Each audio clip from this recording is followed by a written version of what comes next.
पुष्पराजगढ़ विधानसभा क्षेत्र से कांग्रेस के इकलौते लोकप्रिय विधायक फुंदेलाल सिंह मार्को ने पत्रकारों द्वारा आयुष्मान योजना में स्वास्थ्य लाभ दिलाने हेतु किए जा रहे मांग का समर्थन करते हुए कहा कि हमारे पत्रकार साथी लोकतांत्रिक प्रणाली में चौथा आधारभूत स्तंभ के रूप में जाने जाते हैं। पत्रकार साथी मेहनत कर निष्पक्ष होकर क्षेत्र के समाचारों का संकलन जान जोखिम में डालकर समाचार पत्रों में तथा इलेक्ट्रॉनिक मीडिया चैनलों में समाचार लिखते हैं। हम सबको यह ध्यान रखना चाहिए कि पत्रकार हित में उनके द्वारा किए जा रहे आयुष्मान स्वास्थ्य योजना में सम्मिलित किए जाने हेतु अपनी प्रतिबद्धता एवं सहयोग का आश्वासन दिया। उन्होंने स्पष्ट करते हुए कहा कि सरकार इस विषय में निर्णय ले कि पत्रकार भी आयुष्मान स्वास्थ्य योजना में शामिल हो। उन्होंने कहा कि मेरी जैसी भी आवश्यकता होगी हर संभव सहयोग मदद करने का आश्वासन दिया तथा शासन के समक्ष इस विषय को सरकार के समक्ष रखने की बात कही। मध्य प्रदेश के प्रमुख पर्यटन एवं धार्मिक तीर्थ स्थल पवित्र नगरी अमरकंटक में पुष्पराजगढ़ क्षेत्र के विधायक श्री फुंदेलाल सिंह मार्को ने पतित पावनी मां नर्मदा जी का दर्शन कर पूजन अर्चन किया। विधायक श्री मार्को अमरकंटक नगरवासियों पुष्पराजगढ़ के सुदूर अंचलों में निवासरत समस्त निवासियों मतदाताओं के लिए मां नर्मदा जी से सुख समृद्धि सुदीर्घ यशस्वी जीवन तथा उत्तरोत्तर प्रगति की कामना की। उन्होंने अमरकंटक नगरवासियों तथा पुष्पराजगढ़ क्षेत्रवासियों को नववर्ष की बधाई एवं शुभकामनाएं दी है। उन्होंने अमरकंटक निवासी पुष्पराजगढ़ वासी तथा प्रदेश वासियों को सुख समृद्धि प्रगति पथ पर अग्रसर होने की शुभकामनाएं दी, स्वस्थ रहने प्रसन्न रहने की कामना की। आदरणीय विधायक जी, आज नर्मदा जी का दर्शन आप नए वर्ष में किए हैं, तो आप तुदीय पाद पंकजम नमामि देवी नर्मदे, माँ नर्मदा के श्री चरणों में मैं प्रणाम करता हूँ। नूतन वर्ष नए वर्ष 2025 के पवित्र नगरी अमरकंटक नगर पंचायत के निवासियों को मेरी ओर से ढेर सारे शुभकामनाओं के साथ ही पुष्पराजगढ़ के कोने कोने से जंगल में पहाड़ों में कंदराओं में निवास कर रहे सभी क्षेत्रवासियों को भी नव वर्ष का मैं ढेर सारी शुभकामना देता हूं। प्रदेश और देश वासियों को भी मां नर्मदा ऐसे आशीर्वाद प्रदान करें कि 2025 में निवासरत 140 करोड़ जो हमारे देश की जनसंख्या है उनका सबका सर्वांगीण विकास हो, सुखद रहें, खुश रहें, बच्चे शिक्षा स्वास्थ्य सारे दिशाओं में उनका खुशहाली ही खुशहाली हो, आपस में प्रेम हो, भाईचारा हो और सबका एक जो है प्रेम मोहब्बत हो, ऐसा माई नर्मदा से मैं प्रार्थना करता हूं और नव वर्ष की ढेर सारी शुभकामना भी देता हूं। विधायक जी, आपने आज जैन मंदिर में अग्निकांड के प्रभावितों को चेक दिया है, तो कितने का चेक दिया है? ये हमने उस दिन घटना के दिन हमने यहाँ आए थे और मैं देखा कि माताएं छोटे छोटे बच्चियों को लेकर के किस तरीके से विलाप कर रही थी, रो रही थी और करीब 14 दुकानें जो काफ़ी नुकसान हुआ व्यापारियों का, जैन समुदाय के लोग थे सब, वहाँ अन्य समुदाय के भी व्यापारी थे और वहाँ उनका नुकसान हुआ। उस समय हमें भी ऐसा लगा क्योंकि उन्हीं के एक एक वोट से, उनके आशीर्वाद से, मां नर्मदा की असीम कृपा से मुझे तीसरी बार पुष्पराजगढ़ विधानसभा के विधायक बनने का सौभाग्य प्राप्त हुआ है, सेवक बनने का सौभाग्य प्राप्त हुआ है। इसलिए एक सेवक होने के नाते हमने सभी 14 दुकानों के मालिकों को 50-50 हज़ार रुपये आर्थिक सहायता देने का हमने बात कहा था। आज शिक्षा अनुदान निधि से हमने उन परिवारों को दे करके अपने कहे हुए वचनों को पूरा हमने किया है और मुझे पूरा विश्वास है कि ये राशि हम पूरे क्षति को तो पूर्ति नहीं कर सकते हैं, लेकिन एक इस दर्द के समय में, दुख के समय में और इस घड़ी में हम अपने आदरणीय प्रतिष्ठान मालिकों को कुछ सेवा करने का हमने प्रयास किया है। आने वाले वर्षों में आपकी क्या योजना होगी? हमारी योजना है कि पुष्पराजगढ़ में पेयजल की हमारे बढ़िया, क्योंकि जंगल पहाड़ों में जो है यह पुष्पराजगढ़ बसा हुआ है, मेकल की ये पर्वत शिखाएं पठार है जहाँ दिन प्रतिदिन जो वृक्ष अवैध कटाई हो रहे हैं और हमारे वन जंगल समाप्त होते जा रहे हैं। सतही जल हमारी जो है बहुत नीचे चला गया है। लोग पेयजल से परेशान हैं। हम चाहते हैं कि पूरे क्षेत्र में जो है पेयजल की व्यवस्था हो, जैसे कि सरकार का भी जल जीवन मिशन है। हमने विधानसभा में भी हमने इस बात को रखा है कि इस योजना के माध्यम से अंतिम छोर में जो व्यक्ति निवास कर रहा है वहाँ तक ये जल जीवन मिशन पहुँचे और लोगों को लाभ मिले। क्योंकि गर्मी के दिनों में पुष्पराजगढ़ के कुछ ऐसे क्षेत्र हैं जहाँ टैंकरों से पानी भेजे जा रहे हैं और वहाँ लोग इतना परेशान रहते, 5 किलोमीटर 6 किलोमीटर से माताएं बहनें सर में घड़े रख कर के और पीने के लिए पानी, शुद्ध पानी के लिए लोग परेशान रहते हैं।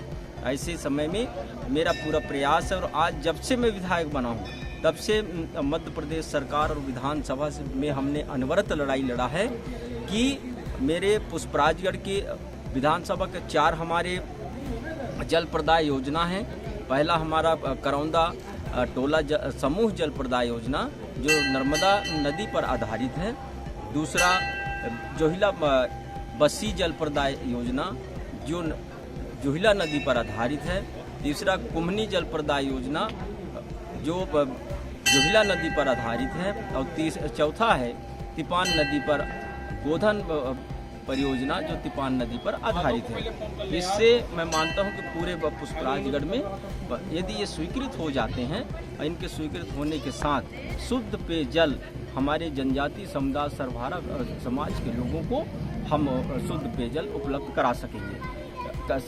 कनेक्टिविटी जो आज गांव से गांव को जोड़ करके अब मुख्य मार्गों में को हम तक पहुंचाने का जो योजना है उसको हम लगे हैं कि अभी बैगा जनजाति के लोग जो हमारे जंगल पहाड़ों में निवास कर रहे थे उनको मुख्य मार्ग से जोड़ने का तो हम जनधन योजना के माध्यम से उन गाँवों को, उस जनजातीय समुदाय को जो महामहिम राष्ट्रपति महोदय द्वारा पोषित ये जो समुदाय है, बैगा जनजाति है, सहरिया भरिया जैसे हैं, उनको ऊपर उठाने का काम जो सरकार कर रही है उसमें हम लग करके इन योजनाओं को वहाँ तक लाभ दिलाने का प्रयास कर रहे हैं। हमारे कृषि पर, हमारे स्वास्थ्य पर, हमारी शिक्षा पर। शिक्षा में हमने पिछले बार जब भारत जोड़ो यात्रा में हमने पूरा पुष्पराजगढ़ में पैदल चल करके और गांव में जाकर मैं स्वयं रुका, तब देखा कि प्राथमिक विद्यालय जो हमारे कांग्रेस के समय में जो संचालित किए गए थे, भवनें बनाई गई थी, वो सारे भवन जर्जर थे, टूट गए थे। कोई बच्चे वहाँ पढ़ नहीं सकते थे। करीब 83 प्राथमिक विद्यालयों को प्रशासन से स्वीकृत करा करके और आज उनका भवन बन रहा है और कुछ ही दिन में वो विद्यालयों को समर्पित हो जाएगा। तो मेरा एक ऐसा प्रयास है कि शिक्षा के क्षेत्र में हमारा बेहतर बैठने की सुविधा, शिक्षकों की पूर्ति, सरकार अभी उस पर थोड़ा कम ध्यान दे रही है। हमेशा हम लोग बात करते हैं कि विद्यालय में भवन, शिक्षा के लिए भवन और शिक्षक अति अनिवार्य है। जो भी उनके पद स्वीकृत हैं वो तुरंत भरे जाएं ताकि लोगों को बेहतर शिक्षा मिल सके। और वर्तमान में जो शिक्षा पद्धति है ये देखने में आया है कि 2 भागों में बंट चुका है, एक अशासकीय शिक्षा और दूसरी शासकीय शिक्षा। तो लोग एक छोटा सा गांव में भी हम जाके देखते हैं कि लोग किसी भी झोपड़ी में बैठा करके और वहाँ 10-50 बच्चे उनको इकट्ठा हो जाते हैं। हमारे वहाँ शासकीय विद्यालय संचालित है, वहाँ बच्चे में कोई मिल नहीं रहा है। हम लाख रुपए हमारे टीचरों को हम वेतन देते हैं और अशासकीय विद्यालयों में 4000, 5000, 10,000 में भी बेहतर शिक्षा जो है वहाँ मिल रहा है। और चकाचौंध में भी अभिभावक भटक रहे हैं, ऐसा मुझे लगता है। इस पर जो है सरकार को बेहतरीन काम करना चाहिए ताकि एक समान ज़िंदगी जीने वाला जो गांव के लोग भी हैं उनके भी बेटा बेटी जो है शिक्षा प्राप्त कर सकें। शासकीय विद्यालयों की व्यवस्था को सुदृढ़ बनाएं, उस कंपटीशन पर लाना चाहिए जो अशासकीय विद्यालय की हैं, ऐसा हमको शासकीय विद्यालयों को भी बनाना पड़ेगा। तो मेरा 2024 माई नर्मदा के से मैं प्रार्थना करता हूँ उनकी वो कृपा ऐसे शक्ति प्रदान करें कि इस पुष्पराजगढ़ जो हमारा क्षेत्र है जहाँ निवास कर रहे सर्वहारा समाज के लोगों का मैं जितना अच्छा सेवा कर सकूं और इस सेवा में जहाँ भी कोई कठिनाई हो, माँ नर्मदा मुझे आशीर्वाद दे, उनकी कृपा बनी रहे ताकि क्षेत्र का सुंदर चहुमुखी विकास मैं कर सकूं। यही मैं माँ से प्रार्थना करता हूं और नूतन वर्ष सबको मैं 9 वर्ष का ढेर सारी मैया की। विधायक जी आपको जानकारी है कि भारतीय जनता पार्टी ने चुनाव में अभियान में धान के खरीदी के रेट बढ़ाने का किया था, लेकिन घोषणा की पूर्ति नहीं हुई। किसान क्या सोचता है, आप क्या सोचते हैं? मैं अपन ये चाहते हैं कि जो किसान अन्नदाता हमारे हैं वो मिट्टी से अन्न पैदा करता है और जब उसके उत्पाद का उसको अच्छा रेट मिले, हम लोग अपने अपने विचारधाराओं से लड़ते हैं। लेकिन पिछले विधानसभा 23 के चुनाव में तत्कालीन मुख्यमंत्री माननीय शिवराज सिंह चौहान जी आज कृषि मंत्री भी हैं, उन्होंने कहा था कि सरकार बनने के साथ हम किसानों के धान को 3100 रुपये कुंटल हम लेंगे और 2700 रुपये कुंटल गेहूं खरीदेंगे और MSP लागू करेंगे। ये उन्होंने वादा किया था। लेकिन इस बार जो है 2300 रुपये कुंटल खरीद रहे हैं। गेहूं अभी तो आने वाला है रबी फसल, देखते हैं क्या करते हैं। लेकिन ये जनता के साथ धोखा है, इसको हम बेईमानी भी कहें, ये गद्दारी भी कहा जाएगा और जितना भी कहें वो कम है। लेकिन ये नहीं होना चाहिए। यदि आपने कोई जनता के साथ कोई वादा किए हैं तो उसको पूर्ण करना चाहिए। इससे जनता ने और लोकतंत्र के लोगों पर जो है विश्वास उठता है और उसको सरकार को पूरा करना चाहिए। विधायक जी के बात और कर रहे थे पत्रकारों के हित में जिले से ये मांग आ रही है कि जिले के पत्रकार या तहसील स्तर के जो पत्रकार हैं उन्हें आयुष्मान योजना में जोड़ा जाए। बिल्कुल सही है। मैं तो कहता हूँ उससे और अधिक जोड़ा जाए। हमारा ये चौथा स्तंभ है। जब सारे लोग असफल हो जाएं तो समाज को आईना दिखाने का काम हमारे आदरणीय पेपर पत्रिका और मीडिया के लोग जुड़े हुए लोग हैं, तो उनको हम जितना बेहतर सुविधा दे सकेंगे और हमको देना चाहिए, क्योंकि दिन रात अपने स्वयं को खतरे में डाल करके और समाज को जो है आईना दिखाने का काम करता, सत्य को समाज के सामने लाने का प्रयास करता है। कई घटनाएं भी घटी हैं, तो इन सारे घटनाओं को देखते हुए उनके भी बच्चे हैं, उनका भी परिवार है, समाज के लिए निःशुल्क वो काम कर रहे हैं, तो उनका जो है अधिक से अधिक योजनाएं उनके लिए बनानी चाहिए। और जो योजना चल रही है आयुष्मान, कोई बड़ी बात नहीं, सबको आप दे रहे हैं, नाम मात्र देना है, दे देना चाहिए और उनका लाभ आदरणीय पत्रकार साथियों को मिलना भी चाहिए। एक और अभी बिरसा मुंडा जयंती के दिन कुछ पत्रकार साथियों ने माननीय मुख्यमंत्री मोहन यादव जी से शहडोल में एक समय चाहे थे, कुछ उनकी समस्या थी, उसको रखना चाह रहे थे, लेकिन उनको समय तो मिला नहीं। कई पत्रकार साथियों को हमारे जो जिला बदर कर रहे हैं, इसका मैं निंदा करता हूं और इस तरीके से दबाव की राजनीति नहीं करनी चाहिए।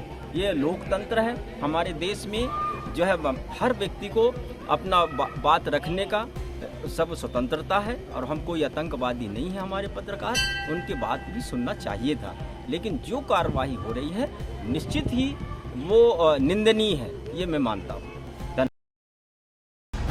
कटेंगे तो कटेंगे। आज देश इनसे कह रहा है तुमसे नहीं हो पाएगा। Can you understand the ignorance? We are not looking for your admiration. आपको अपना काम करना पड़ेगा। राजनीति देखिए चाणक्य न्यूज इंडिया के साथ। समस्या समाधान, आओ हम और आप मिलकर अपराधियों को उचित दंड दिलाने में सहयोग करें। यदि आपके आसपास क्षेत्र में या आपके संज्ञान में कोई असामाजिक आपराधिक घटना हो रही हो या किसी गरीब कमजोर को किसी भी प्रकार से धोखा, छल, कपट, धमकी द्वारा प्रताड़ित किया जा रहा हो, तो चाणक्य न्यूज इंडिया उत्तराखंड है आपके साथ। हम बनेंगे आपकी आवाज, क्योंकि सच दिखाते हैं। आज ही संपर्क करें। Chanakya news India Uttarakhand state head Bharat Singh Rawat निष्पक्ष। हमारा WhatsApp number 8979071211। Chanakya news Uttarakhand द्वारा देवभूमि उत्तराखंड हेतु समस्या समाधान कार्यक्रम आयोजित। कार्यक्रम में भाग लेने वाले सहभागी अपने अपने क्षेत्र की किसी भी प्रकार की एक प्रमुख समस्या एवं समाधान हेतु सुझाव भी बताएंगे। इच्छुक सिर्फ व्हाट्सएप या टेलीग्राम द्वारा संपर्क कर सकते हैं। उत्तराखंड स्टेट हेड भरत सिंह रावत निष्पक्ष। Telegram WhatsApp 8979071211। देवभूमि उत्तराखंड के सभी शुभचिंतकों को सादर अभिवादन। चाणक्य न्यूज इंडिया उत्तराखंड सदैव सत्य न्याय धर्म के साथ। गरीब पीड़ित प्रताड़ित बेकसूर जनों की एक बुलंद आवाज। हमारा उद्देश्य दूर करेंगे मिलकर व्यवधान, हो न्यायोचित समस्या समाधान। आओ मिलकर अंधकार दूर करें, राष्ट्रहित सहयोग का दीप प्रज्वलित करें। भरत सिंह रावत, स्टेट हेड 8979071211, आवासीय कार्यालय देहरादून।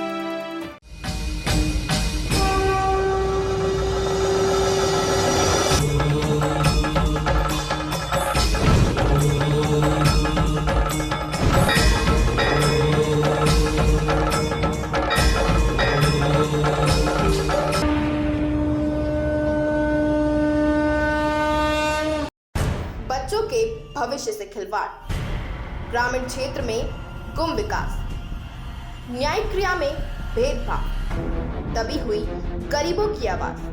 पर अब होगी जनता की बात, सड़क से पहुंचेगी संसद तक आवाज।